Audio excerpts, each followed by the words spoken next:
XR and AR glasses are becoming more and more popular. However, most of us that know the intricate details of these glasses, that know all the weird definitions, are in a very, very small group. The majority of population they don't really know what 3DoF, 6DoF, native 3DoF versus software-based 3DoF and 6DoF, side view, follow mode. A lot of people don't know all these things, and so what I'm gonna do today is create a video that can help somebody, that can help guide somebody. So if your friend is shopping, if you know somebody that is shopping, or someone out there is trying to find what 3DoF and 6DoF is, this is the video for you, because this video is more for like educational purposes for the majority of the population. People that are already in this space, they know exactly what 3DoF and 6DoF is. 3DoF means 3 degrees of freedom, and 6DoF means 6 degrees of freedom.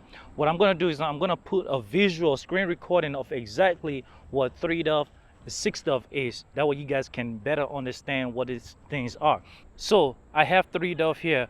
With 3DoF, you can look left, you can look right. The display is gonna stay there. You can look up, downwards, and the display is gonna stay there even if your head side to side. However, if you go forward, the display also move forward. If you move backwards, the display also move backwards. And if you squat down, the display also moves with you. It's basically 3 degrees of freedom, which is, you know, this axis right here, this up and down axis, and then this twisting this roll axis right here. You cannot go around the display. If you move side to side, that display would follow you. So this is what 3DoF. Now I'm going to show you what 6DoF is.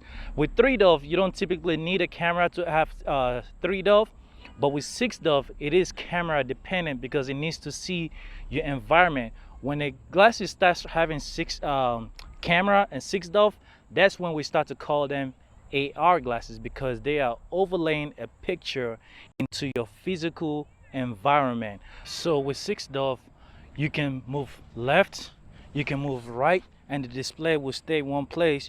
You can squat down, you can go up, the display would also stay in one place. You can even pan. As you guys can see, I can pretty much walk around the display and it's still there.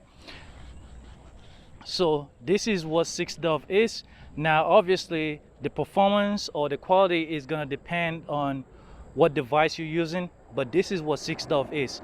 6DoF allows you to put a display essentially like you have a TV in your living room, and you can, you know, walk closer towards the TV, walk farther side to side. You can rotate your head, you can even turn completely 60 degrees and that display will stay in one place. So once again, you can walk pretty much around the display.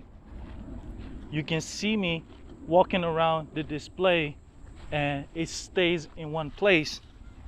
Now there's another mode called follow mode. In some other devices they will call it, like, you know, travel mode or pan, whatever it is. It's a type of mode where wherever you move your head, as you guys can see the background and the display, it's moving along.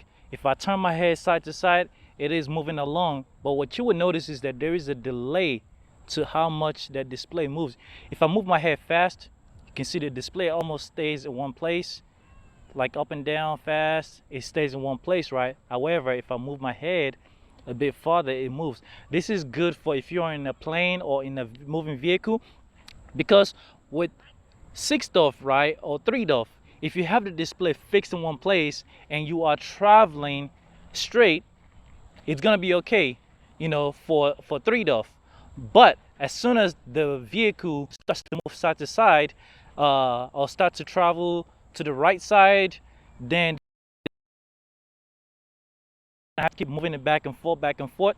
It's most apparent in a vehicle, because there's going to be a lot more turns. In the plane, not so much, because the plane typically travels straight and then it will curve. But in a vehicle, it's going to travel, there's going to be a lot more turns. So you're absolutely going to use follow mode. Follow mode can also be beneficial if you are playing a game or first-person shooter games and you want to like have a fast-paced action.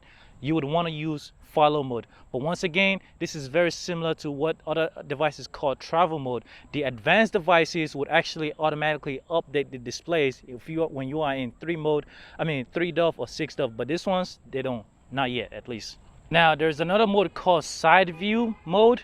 As you guys can see, the display is in the corner, and what it does, what the benefit of side view is, if you're, for example, if you're in your house or you're at home and you want to cook and you want to do something, but you still want to see your environment but still be able to quick look at the corner to see whatever recipe or maybe sports that you're watching, you can use side view mode. The display is going to stay wherever you put it.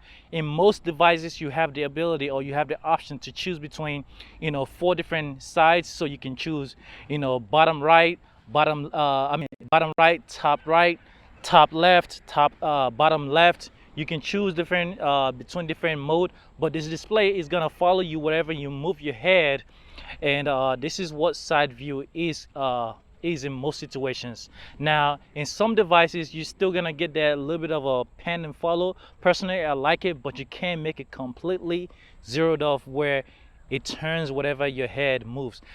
A manufacturer will promote a glasses being capable of 3 dove and 6 dove, but what they're not telling you is if it's native or if it's software based. There's a distinction. When you see native, it means that on the glasses itself, no matter what you connect it to, you're gonna get 3 dove or 6 dove. And if it's software based, it means that it's dependent on some kind of software within the companion device. For example, you take something like the Vicha Beast or the Extra 1 series glasses. If you connect them to anything, you're gonna get 3 dove, which means that if you connect to your Nintendo Switch, you're gonna get 3 dove. If you connect to your PC, you're gonna get 3 dove. Now 6 dove also can be native on the glasses itself. An example of a glasses that is capable of native 6 dove will be the Extra 1S, the Extra 1 Pro, the Extra 1 series glasses. All those glasses with the purchase of an accessory called the Extra Eye will give you native 6 dove, which means that it really doesn't matter what you connect it to, you're gonna have 6 dove. Whereas glasses, some other glasses can be capable of 6 dove, like the Vicha Luma Ultra is capable of 3 dove and 6 dove, but only when connected to a companion device that can run Vicha software. So for example, a Nintendo Switch cannot run Vicha software, so a Nintendo Switch you would not be able to get 3 dove or 6 dove. But if you were running it on a mobile that can run Spacewalker by Vicha, or on the PC that can run their software, then you can get 3 dove and 6 dove. That distinction is important when you're shopping. 6 dove is basically peak AR glasses. AR, a lot of times people debate between if they're called AR or XR glasses. XR just means extended reality. It's I feel like XR is more of like an umbrella term for everything combined, and AR is more like it has to have a camera, and that camera needs to have a spatial understanding because it's gonna overlay an image into your real world. That's what 6 dove is. I mean, that's what AR is. So glasses like this is gonna be called AR.